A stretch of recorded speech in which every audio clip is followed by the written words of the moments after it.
This is a one-speaker meeting. Please welcome our speaker, John. Thanks. My name's John Kimball. I'm an alcoholic. And I want to thank Michelle for asking me to speak, and welcome to all the new people. There's a meeting everywhere, every day, all the time. So if you don't like what you see tonight, just go to another meeting, and keep coming back, and hopefully you'll find what we find here, Hey, thanks, man. I was, I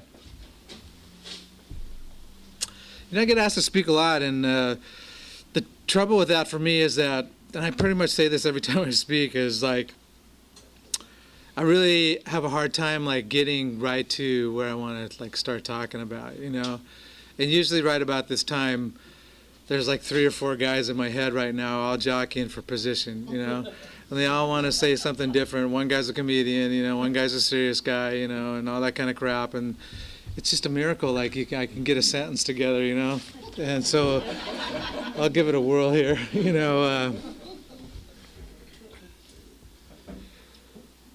I was really moved by what Laura said, I feel grateful. One thing about being sober for a while is like, that's the theme, the theme for me is like gratitude, And the longer I'm around here, the more like I feel like that, like at the core of my being, I just feel extremely grateful. And that was really nice what you said, thanks, and happy birthday. Did I say anything yet?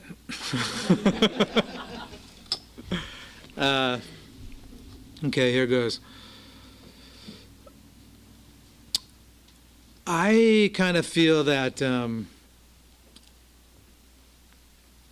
the longer I've been here, the more I get to understand that line in the book where it says, we get down to causes and conditions. And I never really understood what that meant until I stayed sober for a while, and my behavior was making me so uncomfortable that I didn't understand like how I could be sober and do the things I was doing and feel the way I was feeling, And so for me, like what that really means is like, why did I drink the way that I drank? When I first got sober, people would speak. I'd go to a lot of speaker meetings, and speakers would always like talk about why they drank and stuff. And I just like, that never clicked for me, because the only reason why I feel like I drank is because once I started, I couldn't quit, and I drank to get drunk. I knew that, I love like that feeling. But why would it be to be like when I'd start drinking to the point of like annihilation, like what was going on to where that was like the goal, and then like every day making that more and more and more and more and more, So I think for me, this is why I'm saying that, is that when I was a kid, the conditions of my life were really extremely like scary. I was raised in a home where my father was this, like, to me, I thought he was huge, because I was little, and but he was in the Air Force, so he always had a uniform on, and he was kind of overweight because he was drinking all the time, and he was extremely violent. And my dad would go from like this like kind of quiet guy on the couch to like it'd be, you have no idea when it was going to snap. And then he would just lose it, and then like end up like clocking my mom or my brother or me. And it was weird because when I was really little, it wasn't really like that. But when my dad was in the Air Force, he was an alcoholic. And so their treatment for alcoholics was to, they sent my dad to Iceland for a year, and to, I guess, help him with his drinking. And so when he got back, though, I was like 5 years old when he left, 4.5, 5, somewhere around there. When he left and he came back a year later, everything just, all hell broke loose. I have no idea what happened, but my dad just like turned into this belligerent, just big, huge, violent alcoholic. And he would like drink and fight with my mom. And my mom, used to say to us all the time when my dad was away, she'd say, I'm going to tell your dad everything you guys have done since he's been gone. And we were like, we didn't think like anything of it because it's like he wasn't around, you know? So when my dad got home, she told him everything. I'm like, fuck, my dad just went ballistic, man. I remember like hearing him say that thing like, this is going to hurt me more than it's going to hurt you, right? And then I see my brother like just flying through the like, because my dad had grabbed him by his, belt after he beat the shit out of him and threw him in the bedroom. He's just like, shh. And then he goes, you're next. And I was like, oh, God. And while my dad was gone, we lit fires and, I stole a bicycle and stuff like that. And my mom told him everything. So, like, it seems like that event just, like, escalated into the worst things I'd ever seen as a kid. Like, that first Christmas my dad was home, I thought we were going to have Christmas, and I came out in the living room, and, I thought we were going to open up presents, and my dad had my mom by the throat, and he's trying to kill her, And, like, I started freaking out, so, like, I started running around. I really didn't know what to do, and I was trying to find places to go, and finally I ran outside and I went out in the backyard, and I ran around the corner. My mom was holding my brother, and my mom's bleeding, and she just looks at me and she goes, hide, And so, like, that's what it was like in my house. And it just never got better. Like, and at nighttime was the worst time, They would just start going at it. And so my dad used to come in the bedroom all the time. And because me and Jim were like trying to calm ourselves down. My dad would be going, what's going on? And we're like, we're scared. And he's like, he'd turn the lights off and he'd slam the door and he'd go, there's nothing to be afraid of. It's like, that doesn't really help you when you're like really freaking out. Like, and then we could hear him just like, oh man. It was nasty. So went from that to when I was 8 years old. One day we were at the beach, and my dad was having fun and stuff. And we came home from the beach, and he ran out of vodka and he drank a bottle of rubbing alcohol and he killed himself. My mom, he got really sick, lied down, started growing, and my mom called the police because they didn't have any money to call an ambulance. The police came and took my dad. That's the last time I ever saw him. And I was 8 years old. My dad was only 42. My mom was 33, and she had 4 boys. My little brother Luke was 1, Matt was 3, I was 8, and Jim was 10. And my mom was trying to raise us. It was a joke, man. It was the early 60s, and I really kind of feel like, now that I look back in my life and I'm older and I'm a parent, I think, like, my mom did a miraculous thing, but most of my life I blamed her for how fucked up I am, But, she raised us, we always had clean clothes, and she fed us, and we went to school and all that kind of stuff, So it's a matter of perception, Also, like, the things that happen as a child, when you don't really understand how life really is. And, I made some, like, major decisions based on being a kid that really affected me my whole life because of those choices I made. And for me, what those were was like inside of me, like what was really embedded in me was like this huge fear. I was a walking anxiety attack. Man, I felt like, I stuck my finger in a light socket and I never just like came down, you know what I mean? I was just always frantic and moving and trying to, I always figured too, you can't hit a moving target. I've got extremely quick reflexes, even to this day. If somebody moves really fast or a firecracker goes off, I'm the first guy, or like in the movies when they do those scary things, I'm the one screaming and shit like that. I still have that intense startled reaction to things that are, most people would just go, it's just a noise, So I was wired like to just feel like panicked, So when I was 10, 8, 9, 10, somewhere around there, I started drinking, and having fun, just like, a lot of kids do, like with your friends, you do stuff you're not supposed to do. But for me, what was really kind of fun was like, my little brother just spoke here a little while ago, and we have a similar story of how we started off. Because what happened was, my job as a kid was to walk my brother home from school, and then take him to our babysitter's house. And he was in kindergarten, I was in the 4th grade. So one day we go to our babysitter's house and she goes, you guys want to smoke some dope? So we're like, sure. So she unzipped her teddy bear and she had a big baggie of pot in there and she pulled it out. She had a water pipe, she filled it up, she lit it, she showed us how to smoke it. So every day after school, me and Matt are smoking dope, and Matt's in kindergarten. He had really long curly hair, the big chubby cheeks, and he's like, and we're just like, we're getting high and watching cartoons and eating chocolate chip cookies and drinking milk. And the hard thing about things like that when you're that age is like, you can't, like, when your mom says, "How's your day?" you don't go, "Well, we just smoked a big barrel," You gotta, like, be really careful, like, not to get caught, So you learn, like, these. For me, I learned a lot of tricks of how to be really sneaky and really clever. And I started smoking cigarettes. I learned how to smoke when I was little. So, like, I'm smoking dope, I'm smoking cigarettes, and I'm drinking on the weekends. And I don't want to, like, I have to be a secret because you don't want to get caught.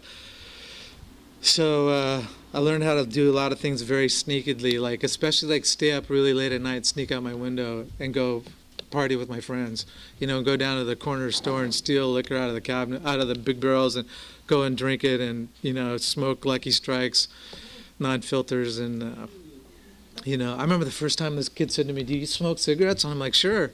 I never smoked, right? So there's fucking Camels, and if you light it up, right, or Lucky Strikes, and I light it up, and I take a big inhale, and I'm like, I know you can't cough, right? Because everybody's looking at you, and I'm like, oh God, it was in my, I thought it was like my chest was going to explode. And I was like, then about 2 cigarettes later, man, I was off to the races. It was just like alcohol and drugs, the first time I ever did anything, like, I didn't really like it, but once it settled in, I could not wait to do it again, and that's why I'm here tonight. I heard when I was new, this lady said, an alcoholic will use a year's supply of anything in a month, And when I heard that, I was like, man, I belong here,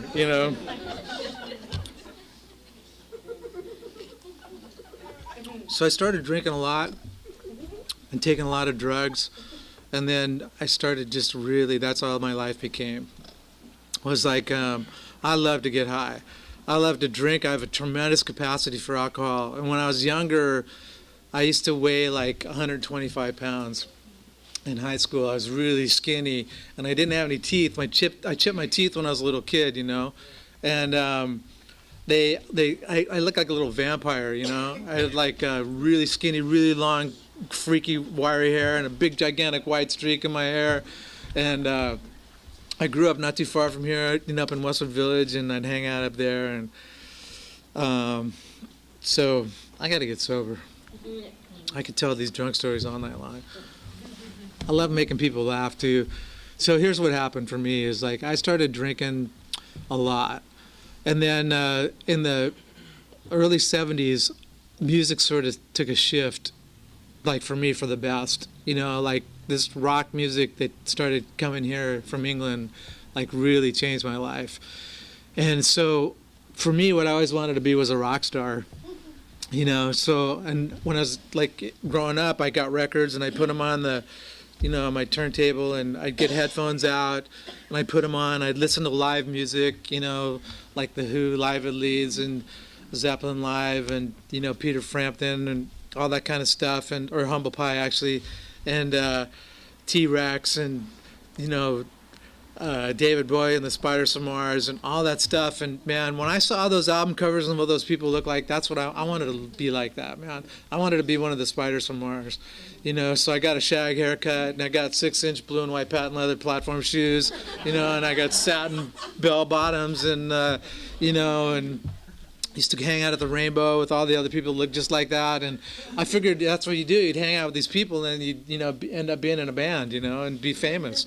Then, because I never learned how to play guitar or anything, but I figured that's what would happen. So I'd go home and, like, put my headphones on, and I got a tennis racket out, and I would twirl the racket and strum it, and listen to live music, and at the end there'd be this tremendous applause, and I'd pretend like it was for me, and I'd practice saying "thank you," and stuff like that, and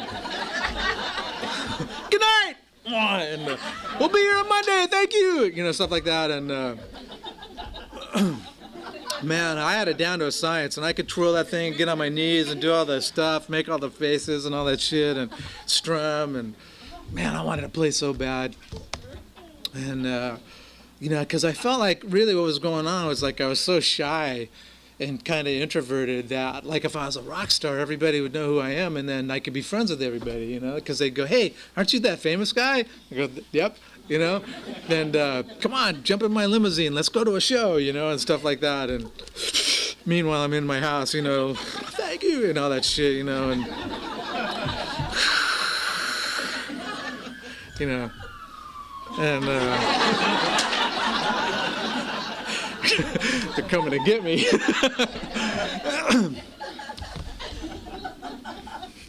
So anyway, I met this girl.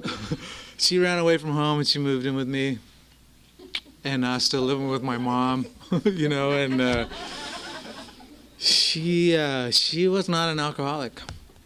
So I guess she didn't really like what I was doing. So she said to me one day, out of nowhere, she goes, would you go to AA? So I said, okay. And right after that, my mom said the same thing. She said, would you go to AA?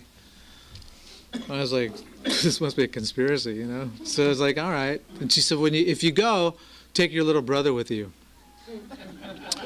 Because Matt had totaled 6 cars already, and he didn't even have his driver's license, you know? So my mom thought maybe AA would be good for him. And you know, like 2 years before that, my brother Jim was going to AA because he got arrested and the judge made him come here. He did get his court card signed, but he wasn't like, he didn't quit drinking. He just came and got his court card signed, but he used to come home all the time and go, you guys want to go to an AA meeting? And we're like, not really, man, you know? And so one day he got really wise and he brought home the 20 questions. And he gave them to everybody in my family, you know. And we're sitting in the living room, you know, me, Matt, Luke, Jim, Zeppo. No. Thanks for getting that. And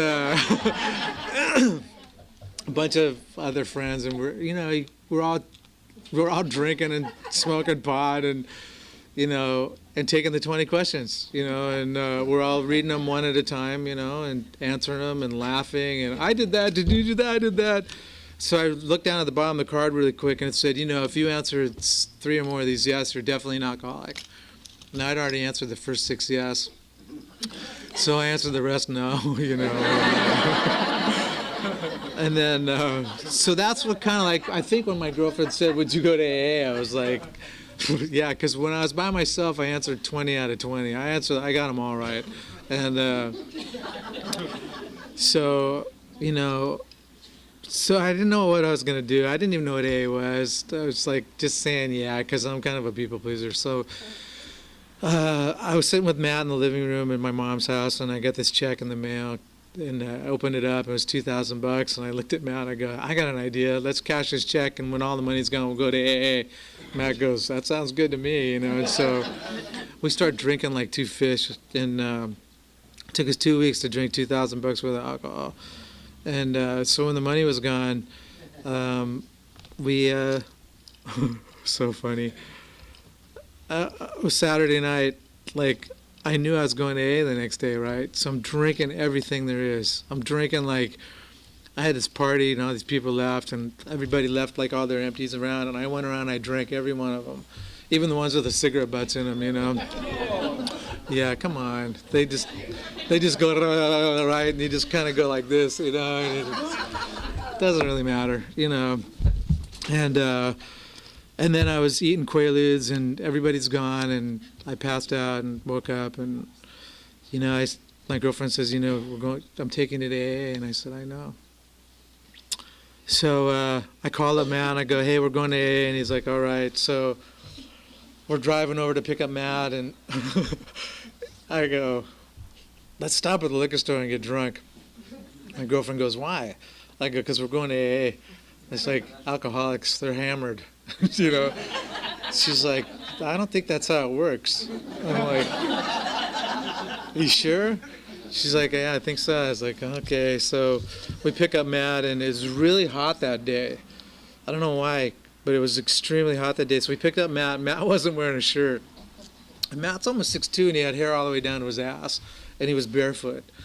And I still had my platform shoes on and my roach clip earring, and my girlfriend was wearing those engineer Bill overalls, and she was barefoot. She's like a freak. So, so we go to the Pacific Group, you know.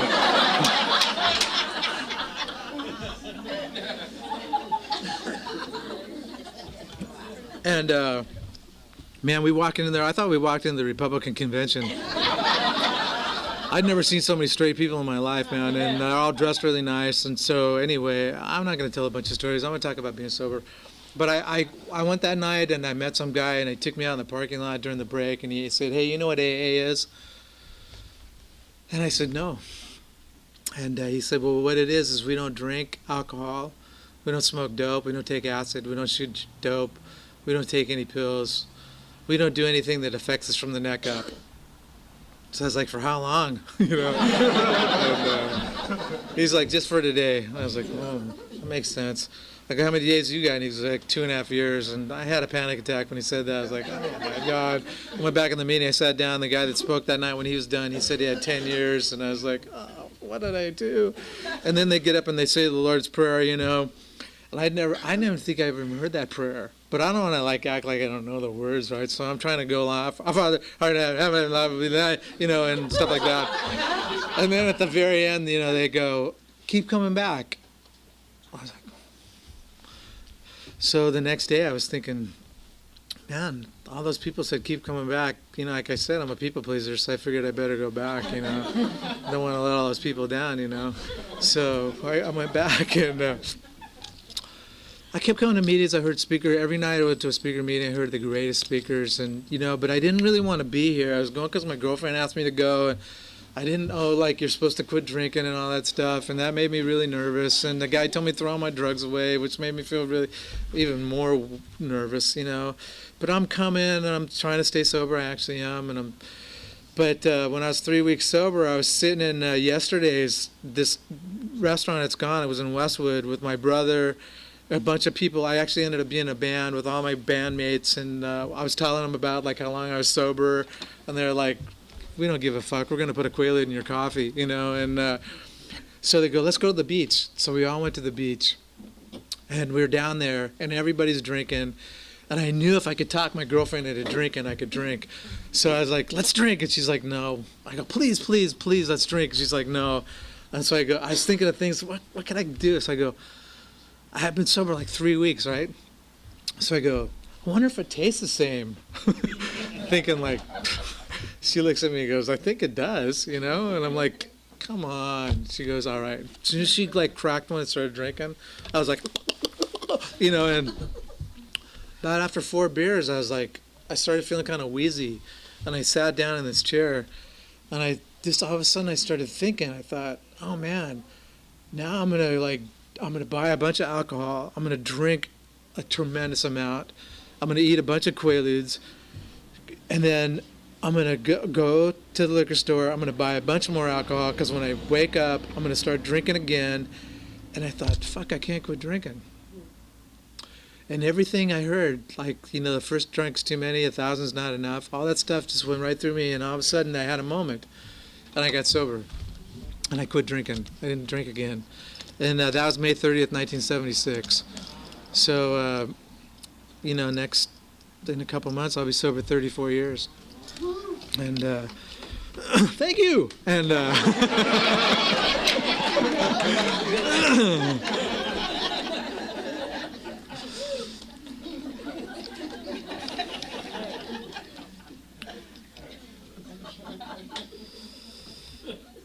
I don't think a time goes by when I share I don't say how long I'm sober, because I feel so grateful, you know, and I really do. I'm 55 years old. I got sober when I was 21. You know, it's amazing. I've been here a long time. So what's really happened in the last almost 34 years is, you know, life. I'm a believer too of, you know, I don't really take things too seriously. You know, I try to work a program and stay sober. I take that serious, but like pretty much everything else, I wear kind of loosely. Even in AA, like, a lot of things around here may be true, they may not be true. So, I take everything with a grain of salt and try to figure out what that means for me and what my experience will be for me to stay sober, and then try to have a little patience and tolerance for everybody else too, because they're trying the same thing, and I feel like once you walk in that door, everybody's got a shot at being here. If I see outside the door, I may not feel the same way, because I don't really like a lot of people, and I don't act like I do when I see you if I don't like you. But if I see you in here, I love you, because I think everybody has the same shot at what I got. You know what I mean? So anyway, I stayed sober and got married to my girlfriend. We were sitting in the drive. She called me from work. I was at work, and she goes, "Hey, I'm pregnant." And I was like, "Well, don't tell anybody. Let's figure out what we're supposed to do." And I hang up the phone, and there's all these people in the office, and I go, "My girlfriend's pregnant!" So I was so excited. So I go home, and we're talking, and so we're sitting in the driveway in our apartment, and I go, "Let's get married." She's like, "All right." So we got married, and man, it was great. And then a little while later, my son was born, and it's kind of weird because I was young. I'm married, I'm sober, and I got a kid, and I had no idea what to do. And like what I was talking about when I first started, these things about causes and conditions. Like one of my things for me is like, if you're a parent, sometimes if you're raised like I was, the last thing you want to do is be like your parents, And so like I got depressed, because I didn't know what to do half the time. It made me extremely sad to try to do the right thing. And then I told little John this the other day. I said, I wish I would have had time to work on some of my things before I brought a kid into this world, because he was such a reminder of all the things that I didn't work out, And I'm so grateful he's in my life and we're really close, but I really feel like, man, what a tough thing for me and him to go through, not knowing what to do, So I stayed here and stuff like that. I started playing music. Man, I learned how to play guitar. I was a drummer, but I always wanted to play guitar, and I learned how to play, and I started playing in this band, and they got some management. I started playing everywhere. I was playing in places I'd never played. I grew up wanting to do, and that's what I got to do, and I was just having a blast, and I sort of like made that more of my higher power. And so I was scared all the time, and my wife was like really uncomfortable with some of my behavior with her, and I was kind of a sick asshole, and I never hit her, but I said some stupid shit, and I really hurt her feelings, and so she got fed up with that. She kicked me out of the house, and what happened was she left me for my sponsor. And when I was 3 years sober, because that was really one of the hardest things I ever went through, because it's not easy finding a good sponsor, and